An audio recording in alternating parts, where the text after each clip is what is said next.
It's one of those things that everyone assumes they don't need until it happens to them.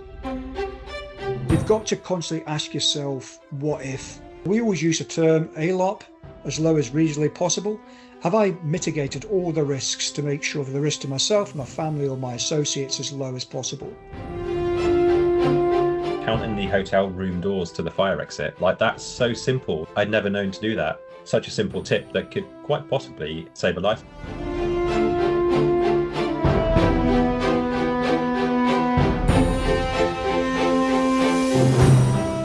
Hello and welcome to this Inverroy podcast, joined today by Ian Smith from Reuzer. The theme of today, as we always have a theme to these podcasts, is really to talk about travel awareness, situational awareness and security. And that just happens to be the title of an e-learning course that Inverroy are just about to complete, should be ready about mid-Feb. But as I said, I'm joined today by the creator of the graphics and animation from a company, Reuzer, and the managing director today. I'm joined by Ian Smith. Hello, Ian. Hi, Stu. How you doing? Yeah, not too bad. Ian, do you just want to introduce yourself to our audience, our guests?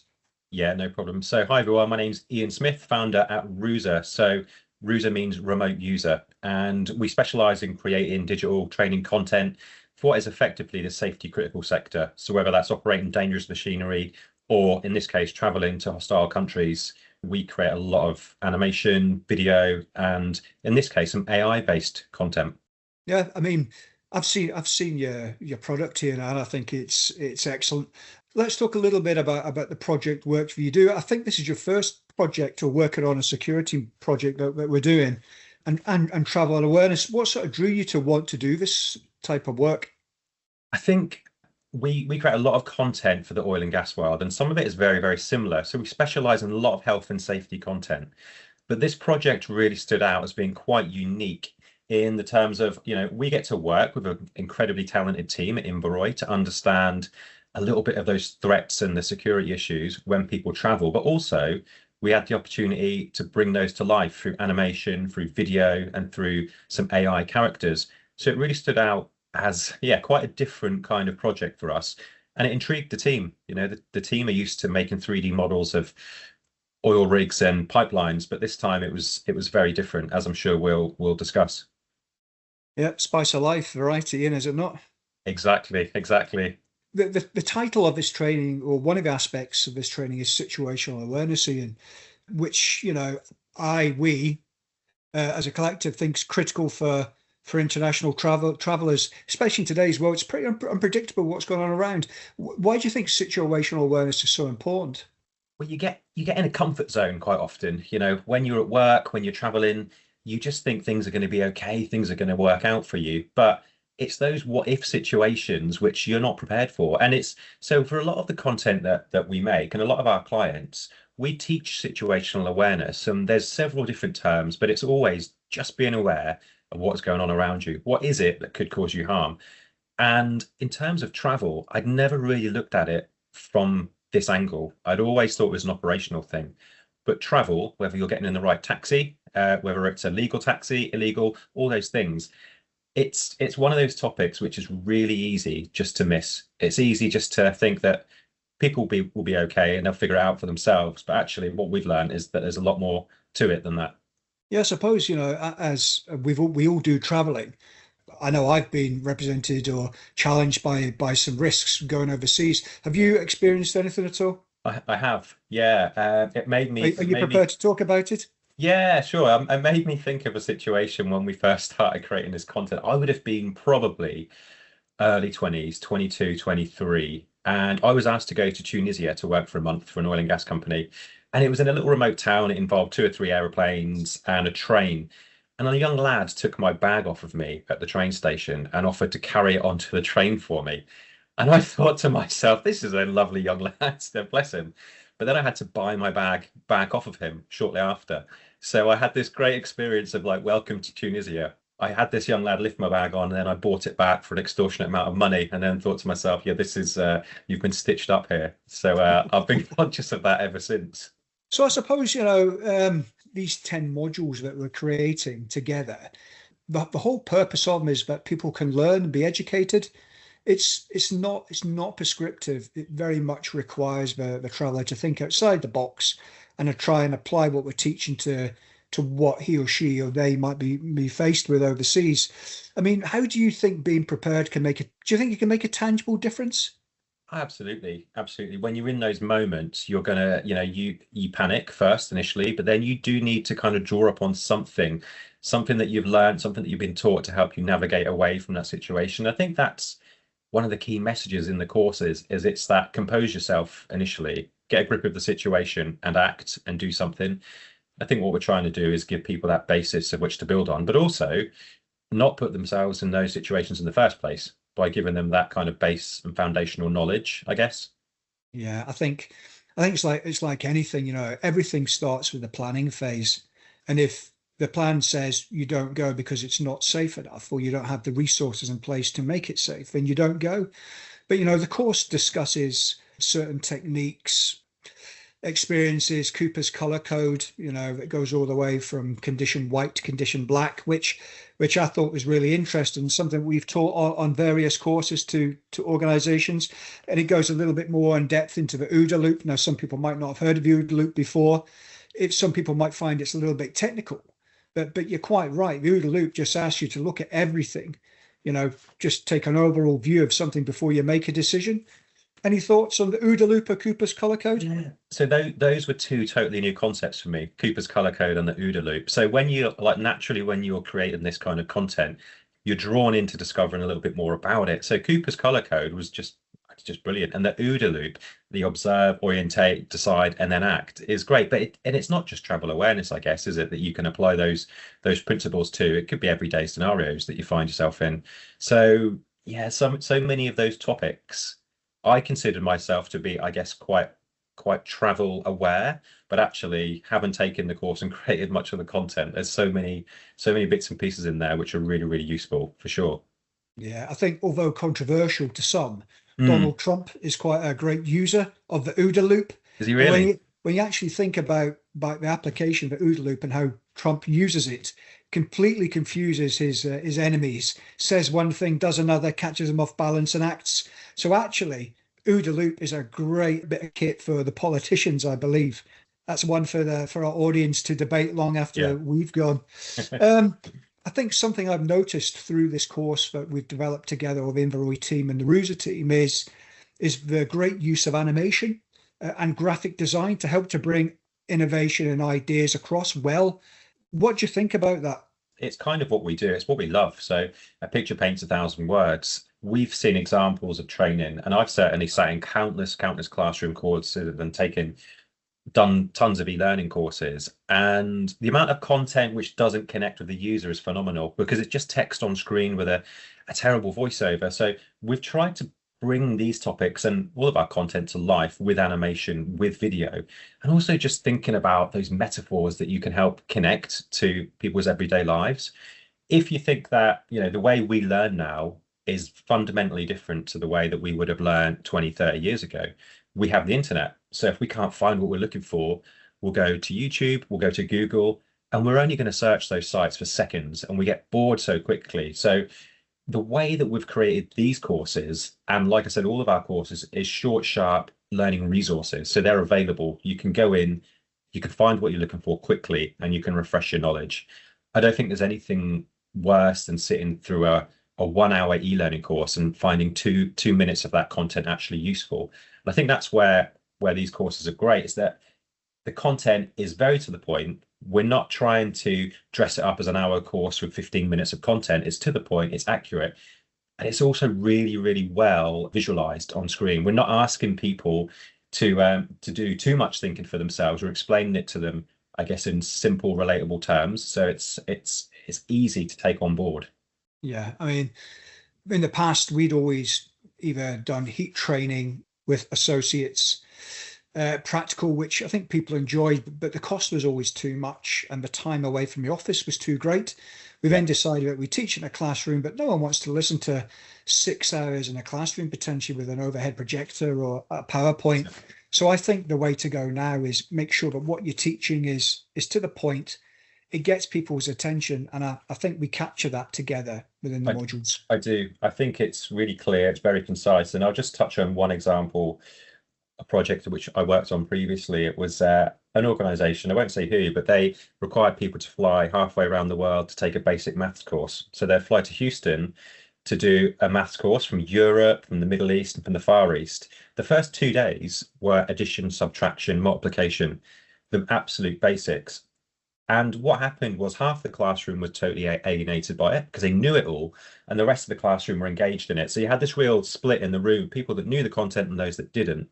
So we converted just a little bit of that to an online course, which people had to take as a prerequisite to the classroom. So you couldn't even go to Houston until you'd taken the maths to prove that you knew the basics.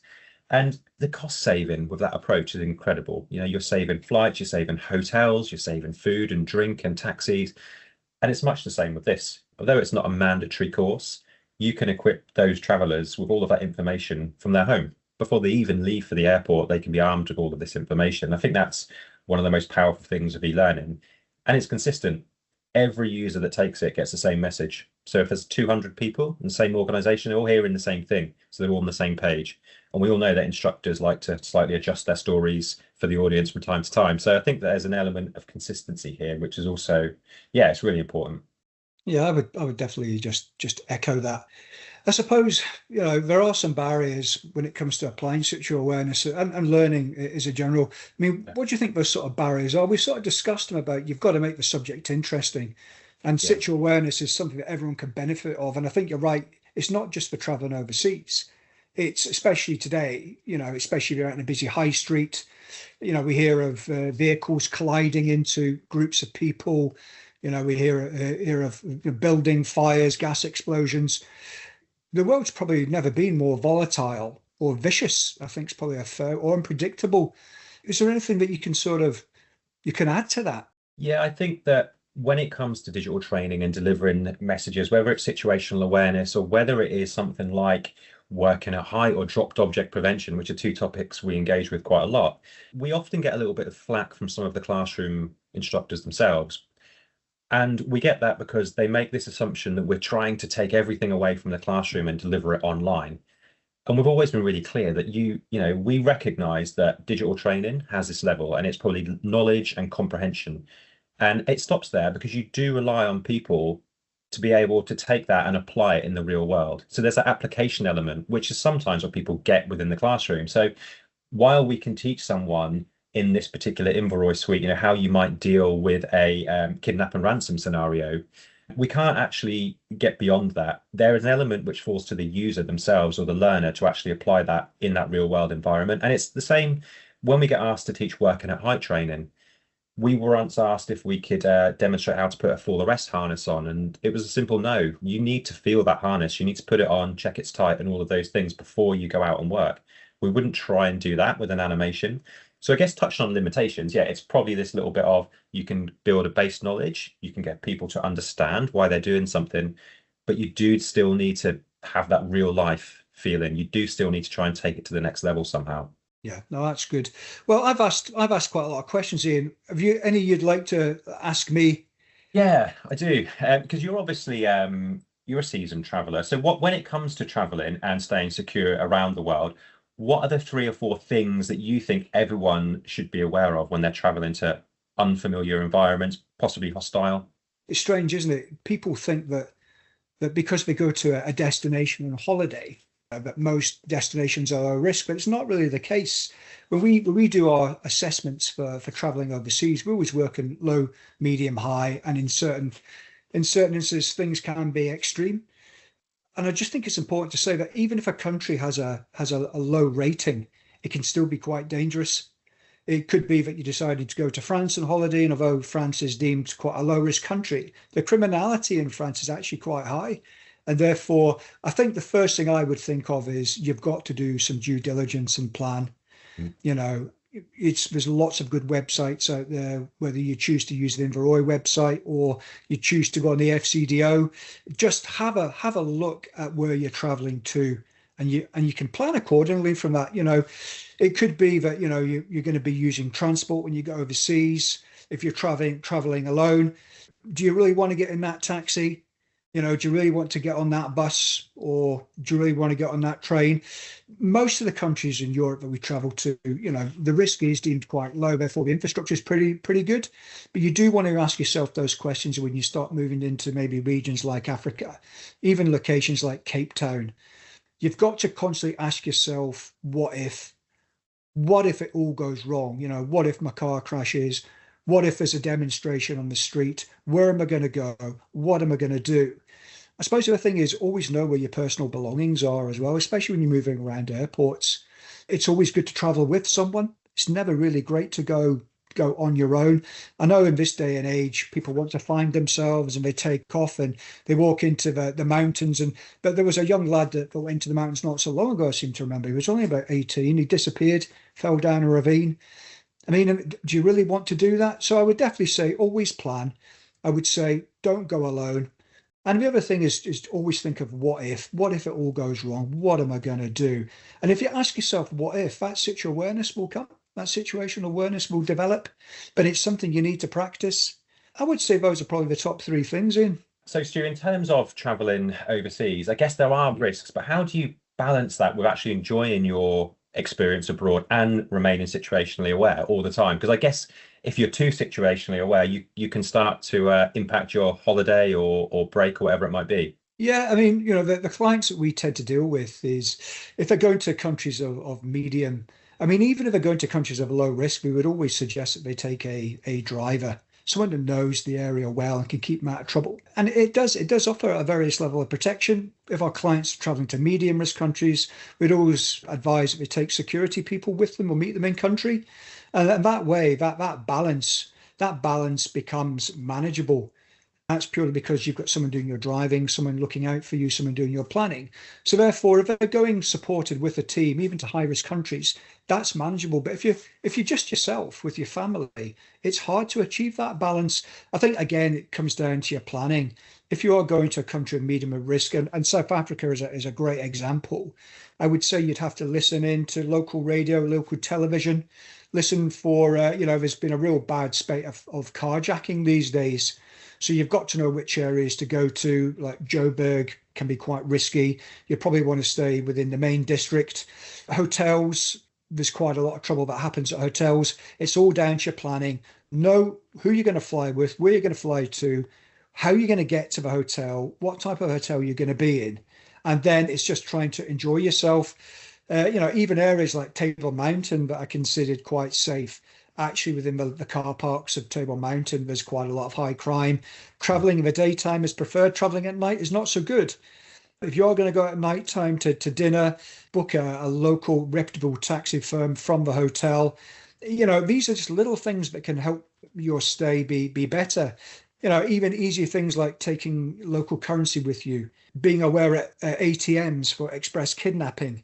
It's all that it's the minute stuff. I would probably say try and be self-sufficient rather than having to go to ATMs or the likes. What do you think? Yeah, no, one of the things I took from the courses when we made them was the grab bag. And that kind of says to me a little bit of self-sufficiency to make sure you're ready yourself and you're not reliant on other people to support you should the worst happen and you need to vacate. The grab bag is one of those elements which I'm aware of that being a thing for offshore workers. They have their bag if they need to evacuate the rig. I just had never associated it with travel. What other behaviors and tips would you give to people traveling to potentially hostile countries? The grab bag being one of them. You've mentioned using like local taxi firms. Is there anything that really stands out? If you're going to travel to a high risk country, again, the planning is so important. I think accommodation is a really good one there. You mentioned. Let's talk about accommodation hotels. I think there was 40% of incidents last year that affected tourism actually included incidents in hotels. I think fire, smoke, electrical fault was a big one. If you've got a grab bag for your family, a young family, it's so important. Knowing where the fire routes are, counting the rooms and the doors from the stairwells is an absolute classic. Knowing where the muster point is. We also work with a lot of organizations that don't want support or want limited support if they're going into Africa, into the desert to do geological studies. we would always say, well, what type of vehicle are you taking? Are you actually able to drive that vehicle? Do you have breakdown kit? Do you have a first aid kit? Where do you stop? I can remember going into Panama myself, which is quite a high risk country, into the jungles of Panama with a team of geologists to find oil. And all I had was a med kit, but I was the local guide. I was the comms guy. We didn't have any support, but it was better than nothing. But now I don't even know if that would be acceptable to a lot of travelers. I think we always use the term ALOP, as low as reasonably possible. And that's what you need to say to the traveler. That's what they need to say to themselves. Have I mitigated all the risks to make sure that the risk to myself, my family, or my associates is as low as possible? I mean, ALOP is a common term that people use quite a lot, but it's an important one. Yeah, we use ALARP a lot, as low as reasonably practical in the oil and gas world, for risk assessments and these kind of things. And one or two of the bits you touched on have really stood out for me is counting the hotel room doors to the fire exit. Like that's so simple, so straightforward, but I'd never known to do that. If it's smoke filled, it's dark, you're going to be disorientated. Such a simple tip that could quite possibly save a life, I guess. I think people pay too much lip service to simple things like that. But we talk about the course, we talk about how about carrying out the best practice, but you can't carry out the best practice until you know what good practice is. Everyone would be quite supportive with health and safety law because it's an essential part of working offshore or traveling overseas, but potentially as a civilian and not belonging to an organization that asks you to travel, then you might not know what good practice is. I mean, Ian, I think I'll ask a question now because you've Yeah, smashed me with sure. quite a few questions there. Do you think that there's any part of the course that you've animated or learned from which stands out the most? Yeah, I think we illustrated a section on carjacking and also just being situationally aware when you're in a vehicle, whether you're driving or someone is driving you. We worked with an illustrator called Andy Ward to create some scenarios. Some of the elements of the courses are very difficult to visually depict, shall we say. So for certain elements, we did have to work with contractors that have supported us throughout our journey. And this particular animation and scenario really stood out as one of those which we had to think outside the box for. So I think the carjacking was an important one. Also, we touched on Cooper's color code earlier. Nick on the team created a fantastic animation for Cooper's color code, kept it engaging the whole way through.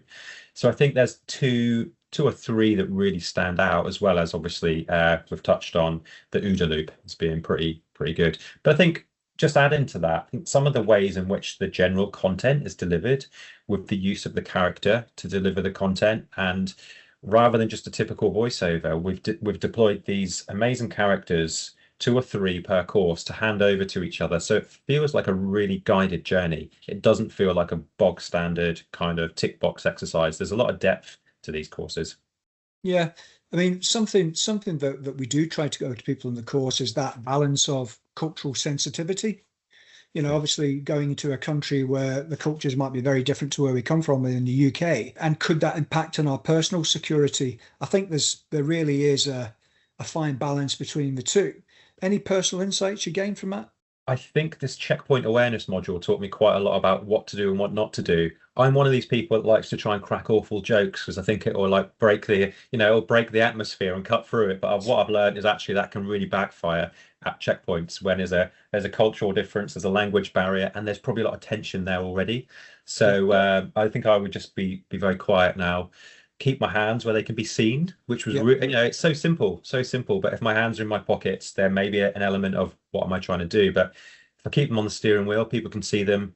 It just takes the pressure off the whole situation a little bit. So yeah, the checkpoint awareness was a real eye opener for me. yeah. I think being a military person myself, I've been in a couple of incident scenarios where, yeah, it's checkpoints can be very, very interesting.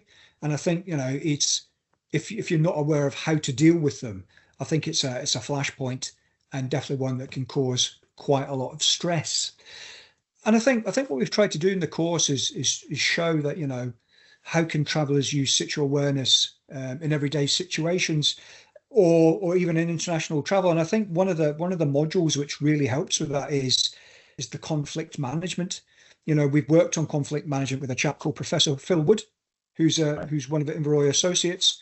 obviously Phil's a university professor, has taught in various situational courses, and Phil's perspective, or our perspective of conflict management, is quite an interesting subject.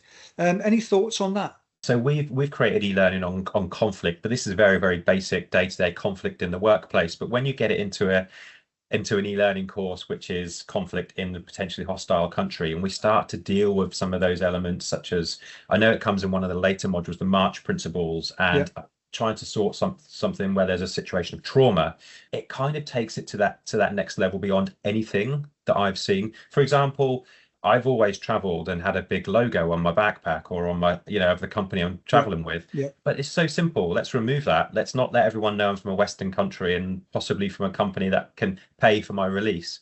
Let's just be nice and subtle when I'm traveling. So, yeah. I think the term grey man, I mean, Yeah. it's a bit easier for me having grey hair, but I think that trying to blend in and not stand out, I think that's what lets you take that ability to step back and then notice more of what's going on around you. Yeah. And I guess you can try too hard to blend in that you actually stand out even more. So we use that phrase, don't we, in the course, try to be the grey man. Try to just stay subtle. The 10 module course, it covers such a wide range of subjects. And we've talked quite a lot about the planning, but as you said, it goes all the way through to trauma risk management of how to deal with casualties. Car incidents is something which happens all the time. A lot of organizations have been faced or may be faced with a car accident, all the way through to kidnap for ransom awareness training, which is probably the longest topic of the longest course. But it's something that I think that it does happen quite a lot overseas, but you just don't hear much about it. I agree. So working again, as I've said, in the oil and gas world, we do hear of these situations of kidnap and ransom, certainly in I won't say some specific regions, but more so than others. And it's one of those things that everyone assumes they don't need until it happens to them. You assume you're never going to need to take a kidnap and ransom e-learning module just to teach you the basics of how you might handle that situation. Same with the carjacking. Everyone assumes they're going to be okay until it happens. So I guess it's things like carjacking, as a simple example. Comply with the person. Don't risk your life for something so silly. Give them what they're asking and just, be supportive, I guess, of their requests in that moment. Things have changed now. We're quite a diverse culture, quite a diverse community. Part of the course talks about, the support that's given to LGBTQ plus travelers who, even going to low-risk countries might still come in for some type of persecution, which is just not acceptable. And that sort of balances with the cultural sensitivities of other countries. And we haven't really touched on that issue much, but I just think that, it's regardless of who you are or what you believe in, you should be free to travel this world, but you just have to accept that not everyone shares that point of view. I thought that module, module 3, it's a very important module. Yeah, I agree. LGBTQ plus awareness, or we refer to it as the community throughout the module. Like as we state, some countries are less supportive. So it was just some simple things in that content, which, if you identify differently to your passport, you might not be allowed entry into that country. That was such a simple thing, but for people to be aware of that prior to travel, rather than being stuck somewhere, is huge. So those topics, I guess all of the topics just lend so much advice to the traveler, regardless of who they are and where they're traveling from. Yeah, it's a very comprehensive suite of content. I suppose I'm biased because I helped create it with the team, and obviously you've brought it to life, Ian, with your skill set. But now you've worked on this project, Ian, has it sort of changed how you think about travel and travel security and risk? Totally. I don't wear a baseball cap with my company name on it when I travel so much anymore. I do check out some websites to see what the risk is in some of the countries that I'm traveling to. I was in Oman recently. It's a beautiful country and it was absolutely fine. But you do feel this sort of slight bit of validation for yourself just to check that country before you go, just to make sure you've got your visas and all your paperwork in place, rather than get into the arrivals and then finding yourself paying an extortionate amount of money to get into the country. Things like packing medication in their package so it doesn't look like you're taking something into the country that you shouldn't be, or taking a prescription from the doctor to support that medication is also so simple, but also when you say it, it's so easily missed. It's something that I've done time and time again, most likely. It's been a real joy to make, to be honest with you, to partner on. Very different to the things that we're used to. I think it will really equip the traveller with an extra level of knowledge, which they probably didn't even know they needed. If there's one piece of advice that you could give to people, I would probably say, it is all in the planning, but look for providers of travel advice. Yeah. The internet throws up so many good providers, whether it's FCDO, whether it's someone like Inverroy Crisis Management, someone that's prepared to sit down, lay it down for you and let you learn in an easy way. But the biggest thing is, as I said at the very beginning of this topic, is actually look where you're going to. Look at what's going on. What does the news tell you? What's the risk rating? Is it a low, medium, or high risk country? And always just ask yourself, what if? What if it all goes wrong? It's echoing your bit there. It's the what if, just think to yourself, what if this happens? That would be my big takeaway, is what if, when you're going overseas. Keep asking yourself that question. That's great. Well, Ian, MD of Reuzer, thank you very much for your time today, Ian. And to all the listeners, please feel free to listen to this podcast or go to inverroycrisismanagement.com and see what we can offer you. Ian, thanks so much for your time today. Thanks, Stu. Appreciate it. Take care, mate.